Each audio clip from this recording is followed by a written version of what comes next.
നമസ്കാരം. തോൽവിക്ക് ശേഷം കുറ്റസമ്മതവുമായി വന്ന CPI സംസ്ഥാന സെക്രട്ടറി ബിനോയ് വിശ്വത്തെ ആട്ടിയോടിച്ച ആശാ സമര നേതാവ് മിനി. തിരഞ്ഞെടുപ്പിലെ കനത്ത തിരിച്ചടിക്ക് പിന്നാലെയാണ് ആശാ വർക്കർമാരുടെ സമരത്തെ അധിക്ഷേപിച്ചത് തെറ്റായി പോയി എന്ന തുറന്നു പറച്ചിൽ ബിനോയ് വിശ്വം നടത്തിയത്. പക്ഷേ നഷ്ടപ്പെട്ട പ്രതിച്ഛായ തിരിച്ചുപിടിക്കാൻ ബിനോയ് വിശ്വം ഇറക്കിയ ഒരു നമ്പർ മാത്രമാണിത് എന്ന് അരിയാഹാരം കഴിക്കുന്നവർക്ക് മനസ്സിലാകും.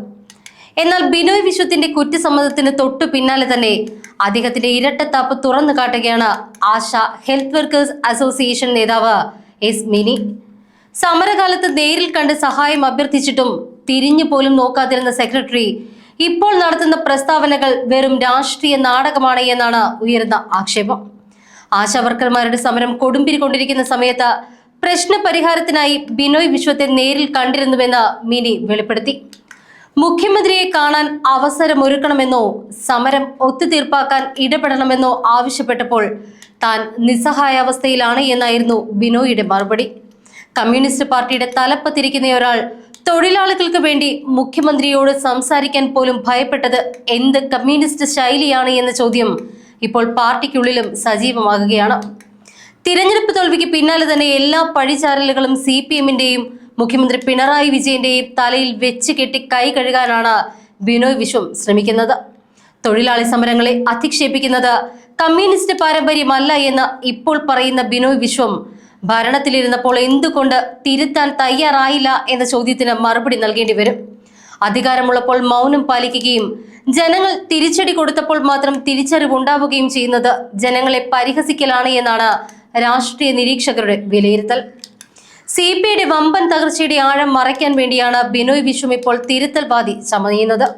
പാർട്ടി അണികൾക്കിടയിൽ ബിനോയ്ക്കെതിരെ കടുത്ത അമർഷം പുകയുന്നുമുണ്ട്. സോഷ്യൽ മീഡിയയിൽ ബിനോയ് മാറണമെന്നാവശ്യപ്പെട്ടുകൊണ്ട് നിരവധി CPI പ്രവർത്തകർ രംഗത്ത് വന്നു കഴിഞ്ഞു. എന്നാൽ ഫേസ്ബുക്കിൽ പറഞ്ഞിട്ട് കാര്യമില്ല എന്നും പാർട്ടിക്കുള്ളിൽ തന്റെ കസേരയ്ക്ക് ഭീഷണിയില്ല എന്നുമാണ് ബിനോയിയുടെ വാദം. പക്ഷേ മുതിർന്ന നേതാക്കൾക്കിടയിൽ പോലും ബിനോയ് വിശ്വത്തിന്റെ നിലപാടുകളോട് കടുത്ത വിയോജിപ്പുണ്ട്. തൊഴിലാളി വർഗ പാർട്ടി എന്ന് അവകാശപ്പെടുന്ന CPI സാധാരണക്കാരായ ആശാ വർക്കർമാരെ തെരുവിൽ തള്ളിയപ്പോൾ ബിനോയ് വിശ്വം കാഴ്ചക്കാരൻ മാത്രമായിരുന്നു.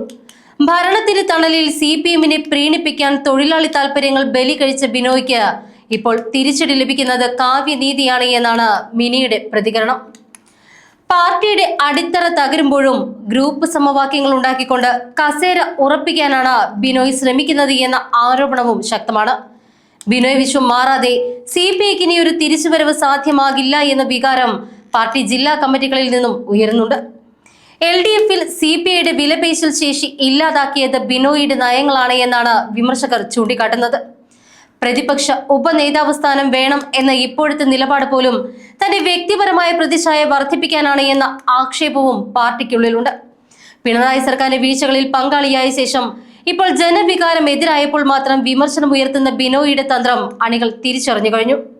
സഖാക്കൾക്കിടയിൽ ബിനോയിയുടെ വിശ്വാസ്യത പൂർണ്ണമായും തകർന്നിരിക്കുകയാണ്. മിനിയുടെ വെളിപ്പെടുത്തൽ ബിനോയിയെ സംബന്ധിച്ചിടത്തോളം ഏറ്റവും വലിയ രാഷ്ട്രീയ തിരിച്ചടി തന്നെയാണ്. ദേശീയ നേതൃത്വത്തിനും ബിനോയിയുടെ പ്രവർത്തനങ്ങളിൽ കടുത്ത അതൃപ്തിയുണ്ട്. സംസ്ഥാനത്ത് പാർട്ടി നേരിട്ട നാണം കെട്ട പരാജയത്തിന് മറുപടി നൽകാൻ ബിനോയ് വിശ്വത്തിന് കഴിയുന്നില്ല. ഇതിനിടയിലാണ് തൊഴിലാളി സംഘടനകൾ തന്നെ സെക്രട്ടറിക്കെതിരെ രംഗത്ത് വരുന്നത്. വരും ദിവസങ്ങളിൽ CPIക്കുള്ളിൽ വലിയൊരു പൊട്ടിത്തെറിക്കും നേതൃമാറ്റത്തിനുമുള്ള സാധ്യതകൾ തെളിയുകയാണ്. കമ്മ്യൂണിസ്റ്റ് രീതി അതല്ല എന്ന് ആവർത്തിക്കുന്ന ബിനോയ് വിശ്വത്തോട് തൊഴിലാളികളെ നിസ്സഹായരായി വിട്ടുകൊടുക്കുന്നതാണോ കമ്മ്യൂണിസ്റ്റ് നീതി എന്ന് അണികൾ ചോദിക്കുന്നു. അധികാരം പോയി കഴിയുമ്പോഴുണ്ടാകുന്ന ഇത്തരം വിലാപങ്ങൾ ജനം പുച്ഛിച്ച് തള്ളും എന്ന കാര്യത്തിൽ സംശയമില്ല. ആശാ വർക്കർമാർക്ക് നൽകിയ വാഗ്ദാനങ്ങൾ പാലിക്കാത്ത പാർട്ടി സെക്രട്ടറി ഇനി എന്ത് ധാർമ്മികതയുടെ പുറത്താണ് മുന്നോട്ട് പോകുക എന്നത് കണ്ടറിയണം.